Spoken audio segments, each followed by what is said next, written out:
కల్తీ నెయ్యి కేసులో కీలక పరిణామం చోటు చేసుకుంది. తిరుమల కల్తీ నెయ్యి కేసులో కీలక పరిణామం. వైసీపీ నేత వైవి సుబ్బారెడ్డి పిఏను అరెస్ట్ చేశారు.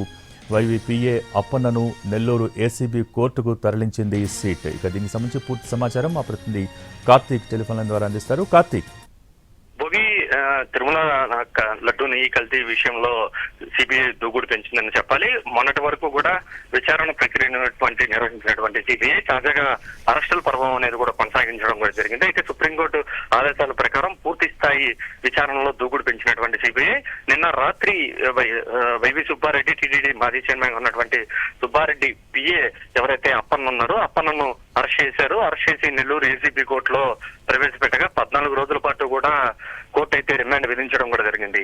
అప్పన్న వైవి సుబ్బారెడ్డికి అత్యంత వ్యక్తిగత పిఏ కూడా గత 5 ఏళ్ల పాటుగా కూడా పనిచేస్తూ వచ్చారు. ఇక్కడే కాకుండా ఢిల్లీలో అతను 2019 నుంచి 24 వరకు కూడా ఓఎస్డీగా కూడా పనిచేసినటువంటి పరిస్థితి. సో అత్యంత కీలకంగా ఈ కేసులో అప్పన్నను కూడా భావిస్తున్నారు. గతంలో 2 సార్లు కూడా సిట్ అనేది కూడా అప్పన్నను విచారించడం కూడా జరిగింది. అయితే ఆ సమయంలో తను ఎలాంటి మాటలు కూడా ఏదైతే ప్రశ్నలకు కూడా ఎలాంటి స్పందన కూడా ఇవ్వలేదని చెప్పుకోవాలి. అయితే దాని తర్వాత సుప్రీంకోర్టుకు కూడా వెళ్లారు.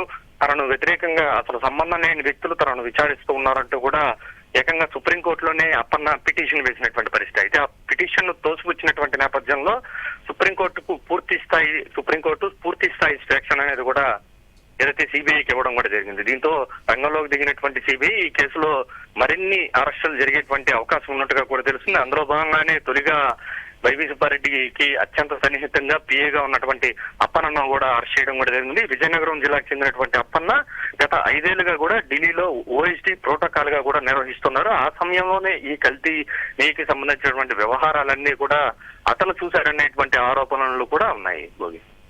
Thank you Karthik.